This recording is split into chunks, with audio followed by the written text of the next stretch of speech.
So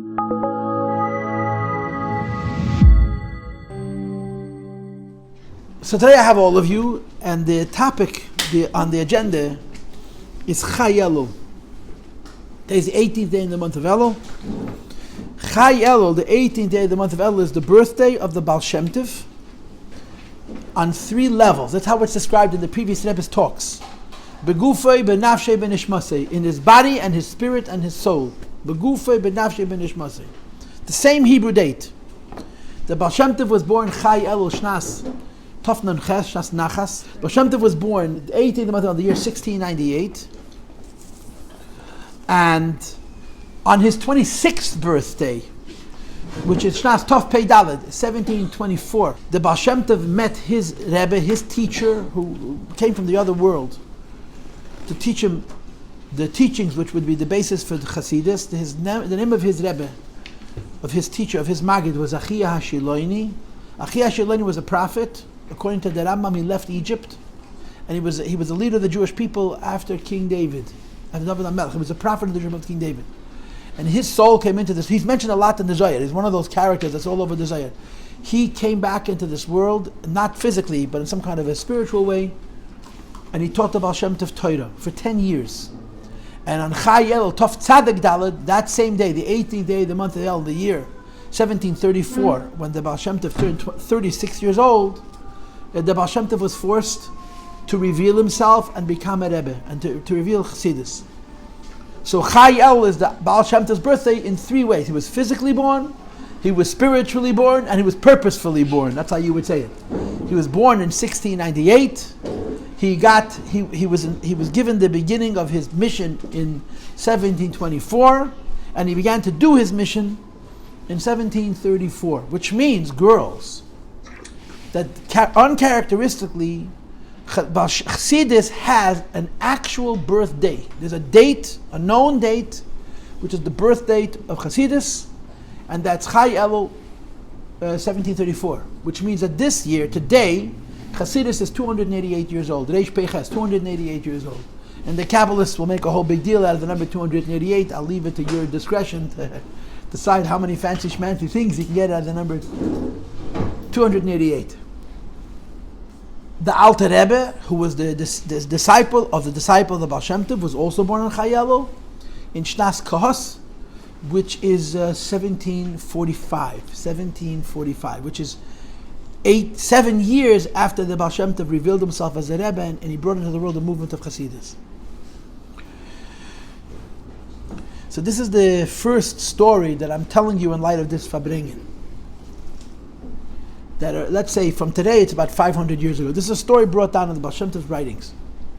Around 500 years ago, circa 500 years ago, there was a Yid who lived in the holy city of Tzfas, which is the north of Eretz Yisrael.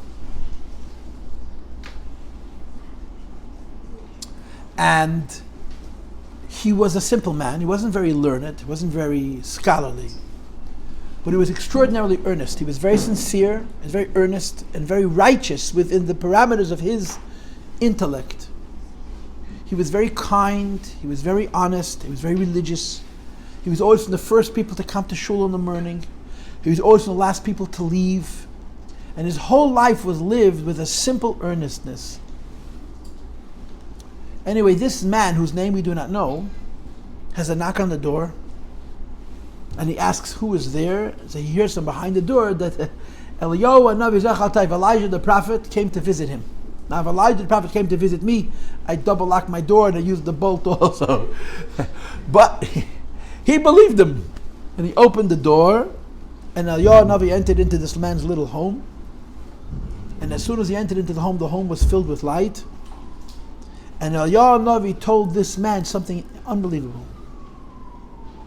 He told him like this: I am a messenger of the heavenly courts. I am a messenger of the forces on high with a message.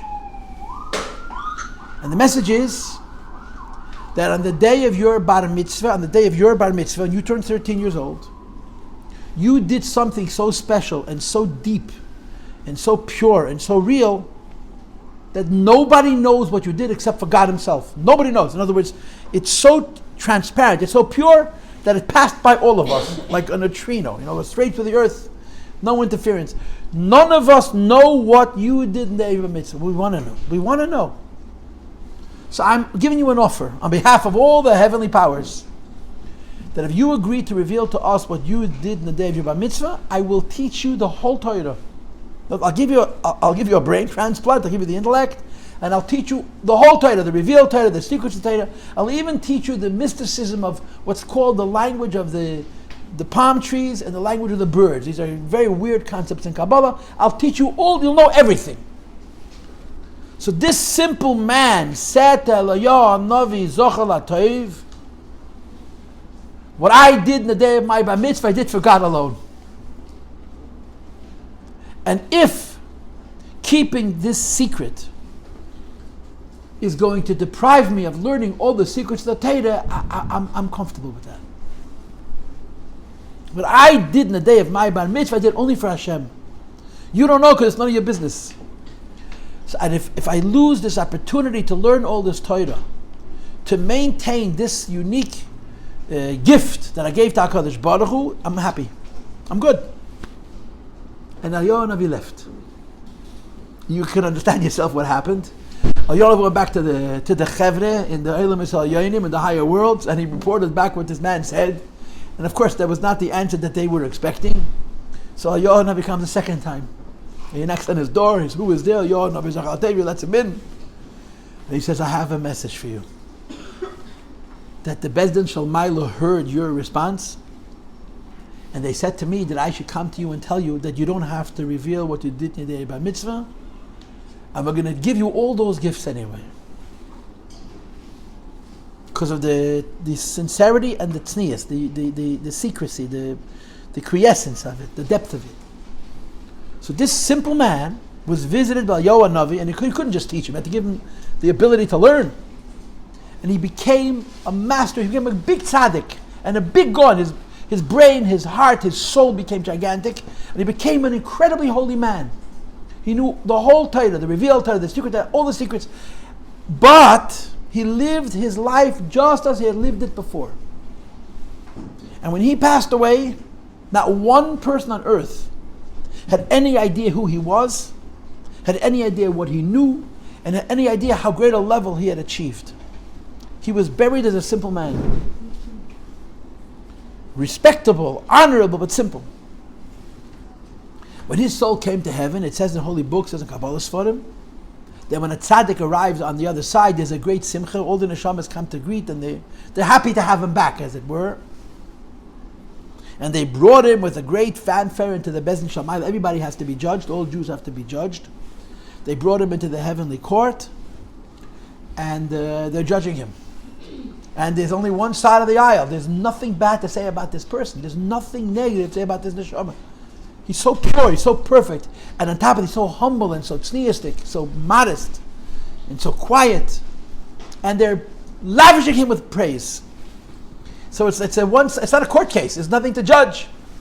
When all the good stuff is piled on about this person, the Bezdin Shalmaila, the heavenly court says, does anybody have a bad word to say about this soul? Does anybody have something negative to say about it? So this teeny tiny little black malach creeps in under the door and starts to shout with its high-pitched voice, yeah, I have a criticism.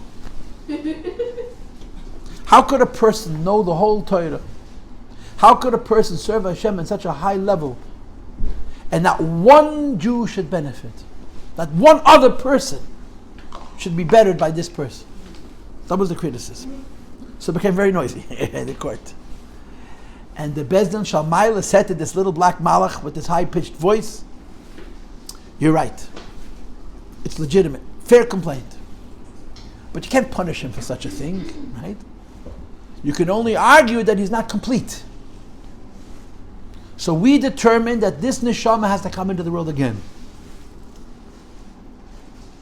But he's not going to come into the world through the typical channels, which in the expression of the Gemara, Kol hadrachim b'cheska sakana, all roads have a hazaka, have an assumption of being dangerous. When a neshama travels from a higher world to a lower world, it's on a journey.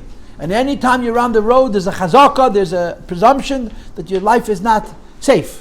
When the neshamas come into this world, they can achieve great things, but they can also chas v'sham fall. So the Bez Neshama said, this neshama is not going to go through that route. This neshama is going to come into this world, the lower world, just as he is in the heavens. No struggle, no risk. But he has to go back into this world, and others are going to benefit from him. He's going to teach a new level of study Torah, teach a new level of learning Torah that's based on the principle of Yahavta l're'echa kamoicha. It's based on the principle of love your fellows, you love yourself. And his teaching and his philosophy is going to prepare the world for the coming of Mashiach Tzidkenu. This is what the Beis Din Shel Maila said about this neshama. And this is the soul of the Ba'al Shem Tov. The Ba'al Shem Tov has a letter where he tells the story I just told it to you. A few less of the dramatic details are there, of course. I a little bit embellished the story. Ba'al Shem Tov wrote this story to his brother-in-law, telling him who his soul was in an earlier incarnation, in an earlier Gilgul. So when the Ba'al Shem Tov was born, he came into this world, you don't want to say, without forgetting what's going on in the higher worlds, but he came into this world not in the normal path where, as the Chazal say, Hakol bidei shamayim, chutz miyira shamayim, every soul comes into this world. God makes all decisions, except decisions about our relationship with God, where we can choose to be good or not good. The Ba'al Shem Tov came into this world, for him, it was perfect. He had a mission on behalf of the Jewish people. And that mission begins practically, actionably, when he turns 36. This is one of those stories, anybody who knows, who's been around real tzaddikim, knows this experience by tzaddikim, but this is a story not about a tzaddik, the story about the Eibishter. The Eibishter never gives you information you don't need. And sometimes he springs things out. He comes along one day, says, you need to do this. Wait. Why didn't you tell me before? And the answer is, you didn't need to know before. What do you mean I didn't know before? If I would know you want me to do this, I wouldn't have done that. Ba'al Shem Tov was visited on his 26th birthday by Achia Shiloini, who taught him Torah for 10 years. Ba'al Shem Tov has a whole story where he describes it that it was Erev Shabbos, Friday afternoon, and he took a nap, or he went to the mikveh, and he saw in his vision, he saw in his dream this holy soul, and he said to him, I was sent from heaven to teach you Torah. Meet me between the third and the fourth mountain outside the city of Brod on Sunday morning. And then there's many details to the story. Sunday morning, the Ba'al Shem Tov left home with a bag of food for breakfast and lunch. He went outside the city. He describes the great snowstorm, which creates a little bit of a problem with the dates of Chai Elul. He says, and I met a man who I had seen in my dream. And we walked together up the mountains, and there was a cave. And the Ba'al Shem Tov says, I had been in that place many times. I never saw a cave. We walked into the cave, and there was a table and 2 chairs and 2 volumes, 2 books. We sat down opposite each other, we opened up the books, and we started to learn. And after a few hours, he closed the book. He said, it's enough. We'll continue tomorrow. And he walked me back to town, and at the entrance to the town, he put his hands on my head, and he gave me a bracha. And the next day I came again, and this went on for 10 years. And then the Ba'al Shem Tov, after learning with him for 9 months, and doing the same thing, every day we would come, we would meet, we would learn. As he walked me back to the town, the Ba'al Shem Tov writes, he asked me, do you know who I am? This malach, this magid, this soul who was teaching the Ba'al Shem Tov Torah said, do you know who I am? So the Ba'al Shem Tov says, I don't know who you are. So the Ba'al Shem Tov says, he told me who he was. And in that letter, it doesn't say his name, it just says, he told me who he was. And the Ba'al Shem Tov said, I was so overwhelmed that I fell to the ground, I collapsed. We know who this man was from what the Ba'al Shem Tov students write. The Ba'al Shem Tov himself never, in any of his writings, which are not many, mentions his teacher by name. He calls him Ba'al Chai, my Rabbi, my master, my teacher, the master of Chai, Chaya Yechida, the highest levels of the soul. This was a neshama who lived 3,000 years earlier, who came into this world to teach Ba'al Shem Tov Torah. The disciple of the Ba'al Shem Tov, who's called the Toldos Yankov Yosef, who really wrote and published the very first Hasidic books ever published, writes that my Rebbe told me, my Rabbi told me that his Rebbe was Achia Shiloini. And the Ba'al Shem Tov says, after 9 months of learning with him, he told me who he was, and I physically fell to the ground from excitement, from emotion, thinking, wow, am I meriting to have such a teacher? And we learned together for 10 years. As the 10 years drew to a close, by the way, the contradiction is that we know that the official date that the Ba'al Shem Tov started learning with him was Chai Elul. Chai Elul, even in Poland, there's no snow. In the letter, the Ba'al Shem Tov writes that he started learning with him Vayeshev. Vayeshev is Yotis Kislev. Between Yotis Kislev and Chayel is 9 months exactly. So when he writes in that letter that after learning with me for 9 months, he asked me who I was, and I didn't know, and he told me it's possible that the first 9 months that they learned together don't count, because until he knew who his Rebbe was, he couldn't learn with him. So in the letter it says they started learning Vayeshev, Sunday of Pashas Vayeshev, which is Yotis Kislev time, or Miketz. And 9 months later, when he told him who he was like a Chayel, like it says in the other Rishimis, and the 10 years start from that date. This is just for the historians who worry about the contradictions in Chabad. This is a resolution to that contradiction. Towards the end of the 10 years, my Rebbe tells me, Moiri v'Rabbi, this Achiyah tells me, to the Ba'al Shem Tov, and now you have to reveal yourself and teach the Torah I taught you to the whole world. I spent 10 years teaching you. Now, take the teachings I gave you, find form, find words, find language, find means, find methods, find mechanism, teach it to the whole world. And become a Rebbe, become a leader. And the Ba'al Shem Tov says, what are you talking about? I have been a hidden tzaddik my whole life. I belong to the movement of hidden tzaddikim my whole life. And I like being hidden. I like not being honored. I like sitting in the back of the shul. I like people thinking I'm an amoritz and a panhandler, a schnutter with no money and no seichel.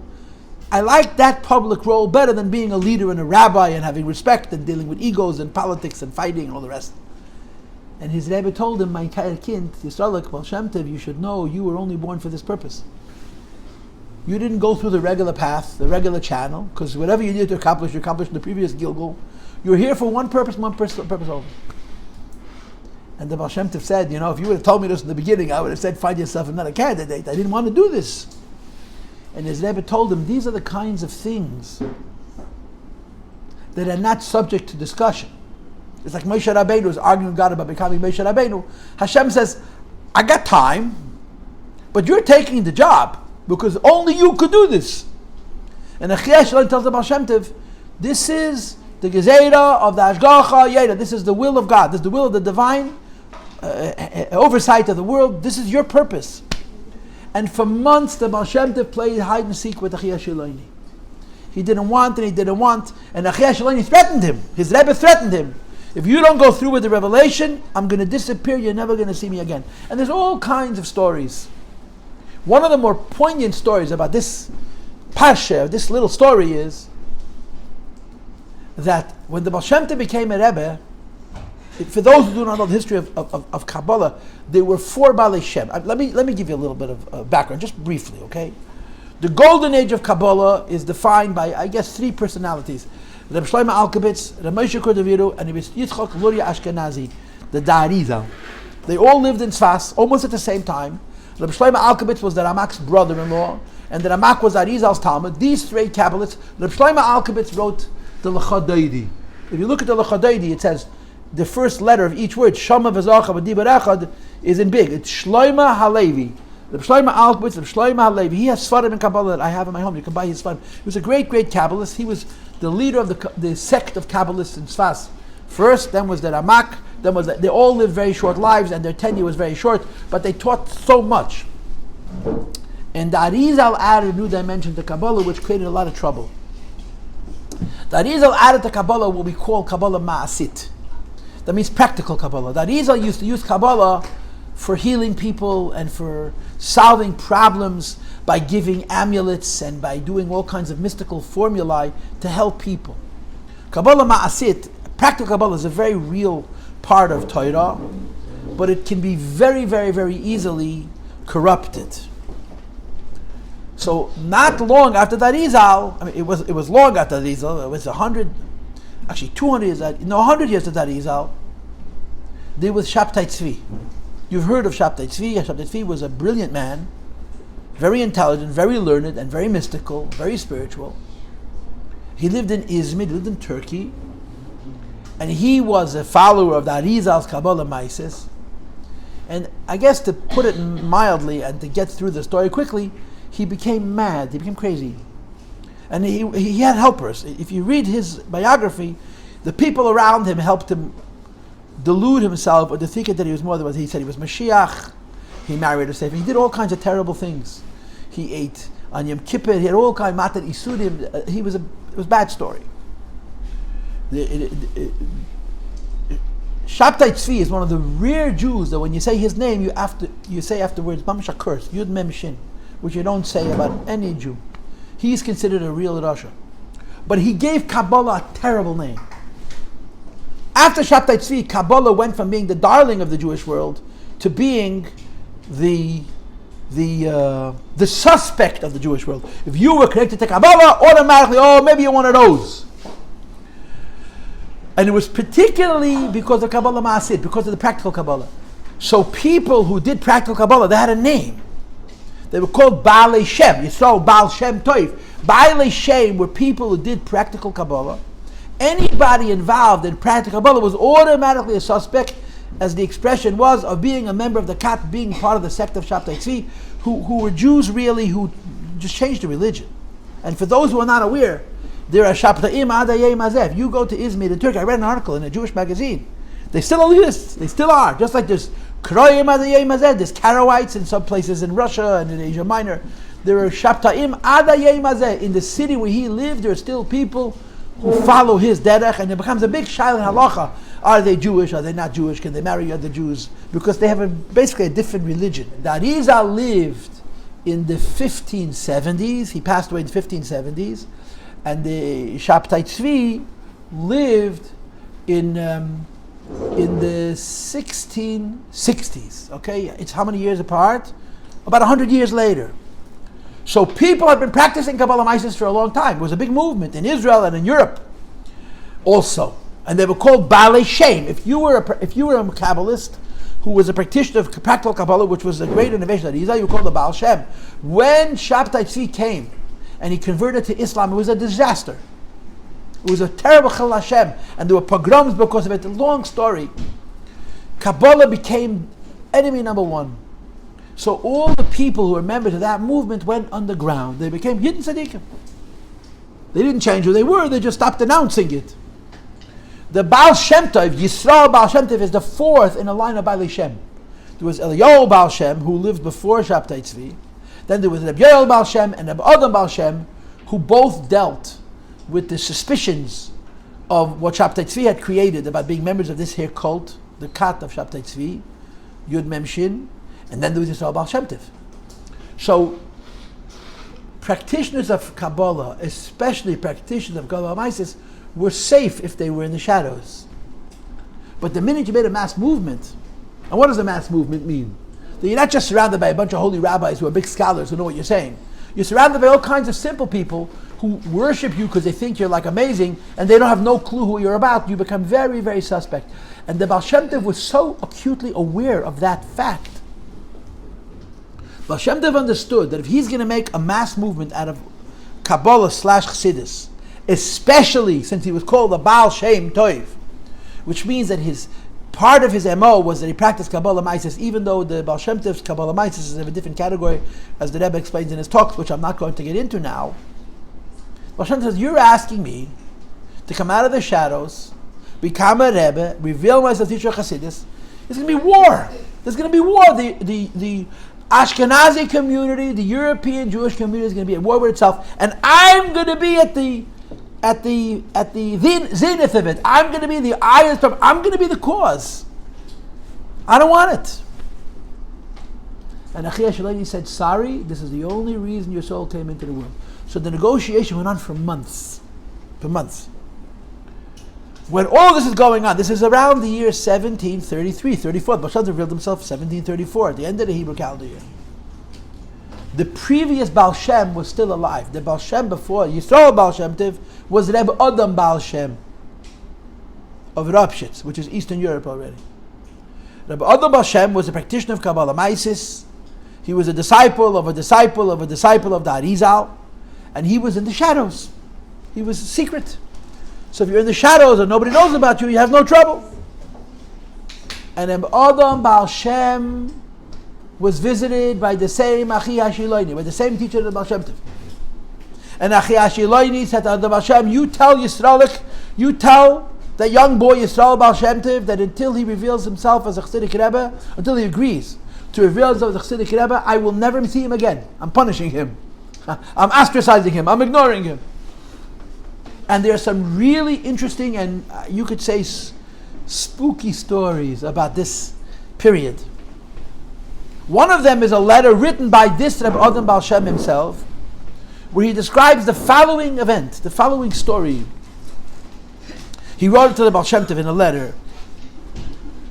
He says, it was Shabbos afternoon, I was sitting in my home and I was doing LiYahadus and I was singing the Zmiras of LiYahadus, and suddenly I saw Mori Rabbi, I saw my master, my teacher, the same Achia Hashid Loini who taught, the Ba'al Shem Tov also taught him. I saw our master, our teacher. And our master teacher said to me, be ready right after Shabbos, we're taking a long trip. So as soon as Shabbos was over, I made Havdalah, and I walked outside. There was a coach, a physical wagon, and Mori Rabbi, my master, my teacher, was in the wagon, and he told me to climb into the wagon, and I climbed in and I sat down, and there was a man riding the coach, and he hipped the horses, and they started to move, and he told him to say something or to sing something. He told him to do something, which didn't take very long, 15 or 20 minutes. And when Rabbi Ba'al Shem finished, they found themselves in the outskirts of the city, I think Brod, which was hundreds of miles away. That Kvitz Saderach. They traveled hundreds of miles in a wagon with a horse in a few minutes. And as we're in the wagon, my master, my teacher, said to me, if you knew who the coachman was, you would sit with a different derech eretz. If you knew who's hitting those horses, you would sit with more respect. It doesn't say who he was, it just tells them that. Anyway, we come to, I think it was the city of Brod. If it's not Brod, it's another city that I can't remember the name. And we get out of the wagon and we go into a house. And my master says, sit down. It's Motzei Shabbos, Saturday night. There's a custom amongst Mukabalim to drink a glass of hot water. So he told me I could prepare and drink a kois chamin, a glass of hot water, tea, whatever it was. And then he told me to sing Eliyahu Hanavi, Eliyahu Tishbi, to sing a rhyme, a song that we sing by Shabbos Kodesh.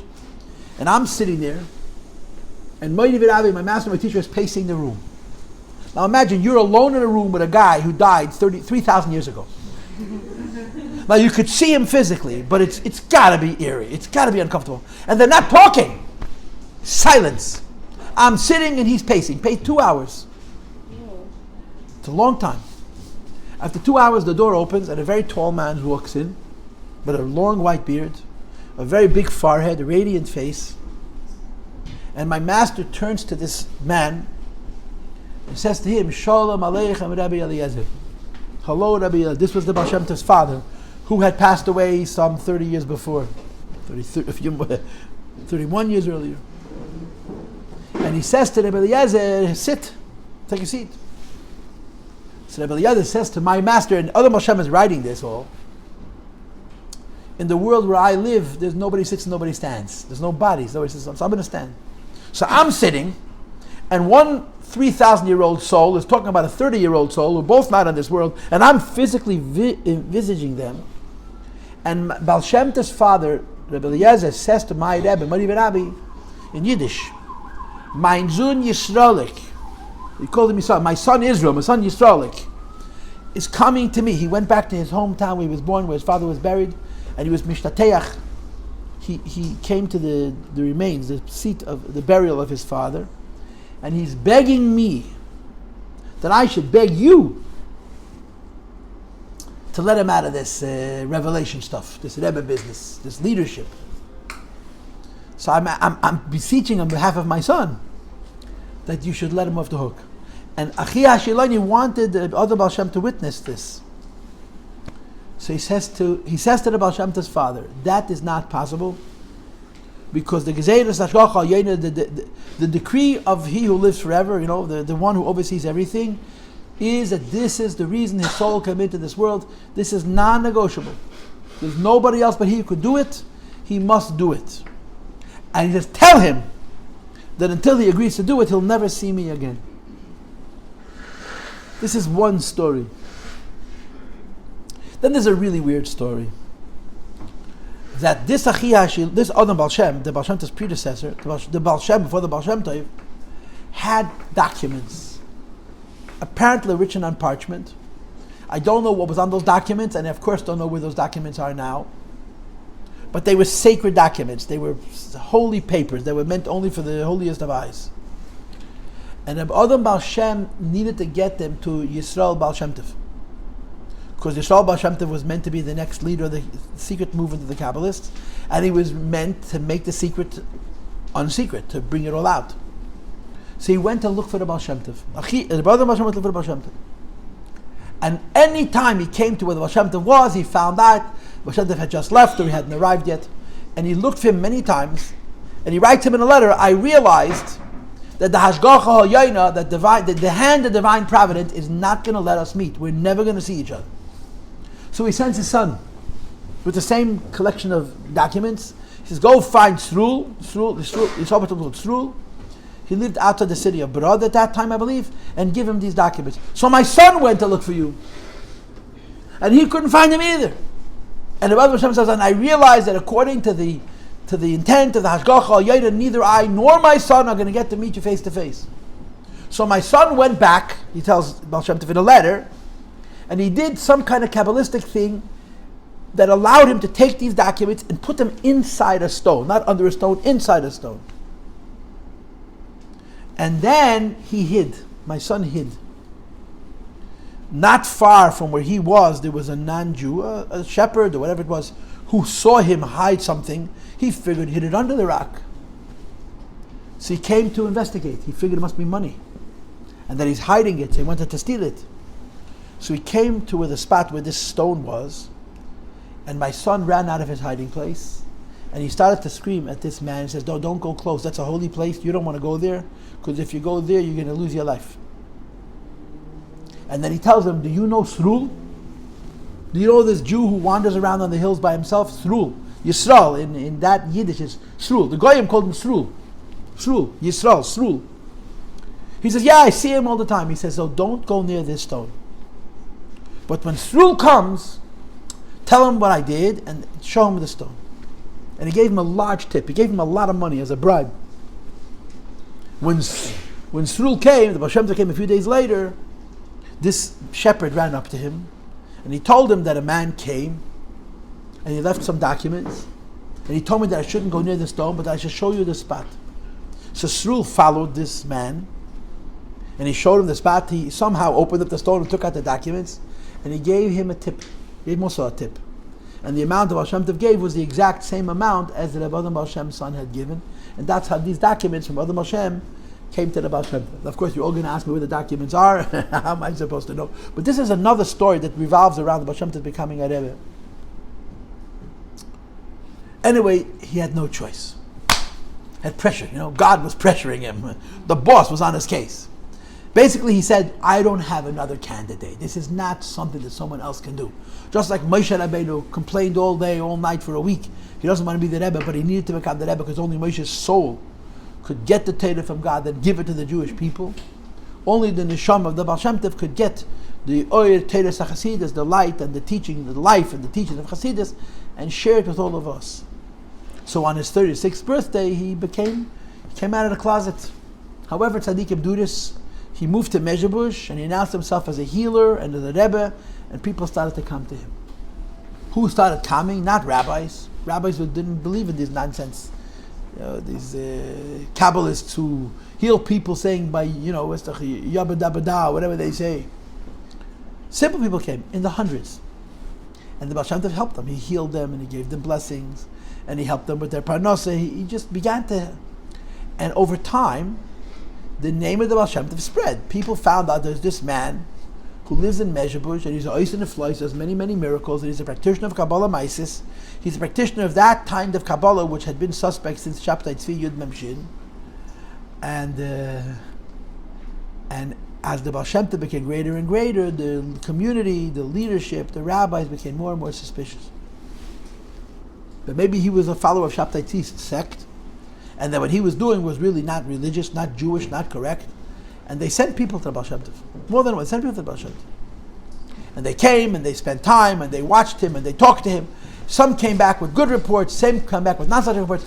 But the Ba'al Shem Tov did not have it easy at all. When he became more and more famous, and the rabbis began to worry about his intentions and his integrity, it became very hard to the Ba'al Shem Tov.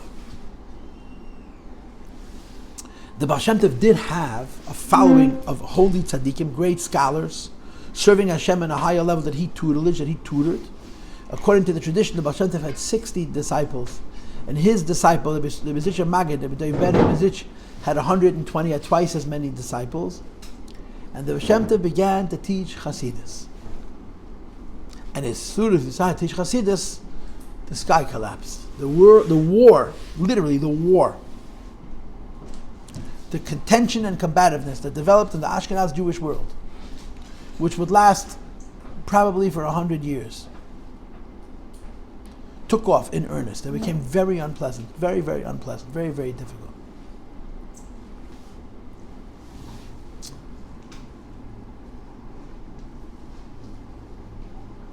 And the Ba'al Shem Tov taught a new Torah.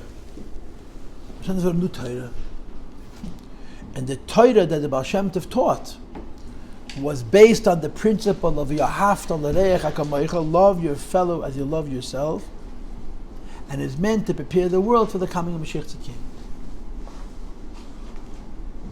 So let's break now, 5 minutes, and we'll talk again, and then I'll talk a little bit about what the Ba'al Shem Tov taught, rather than about how it came about. Okay?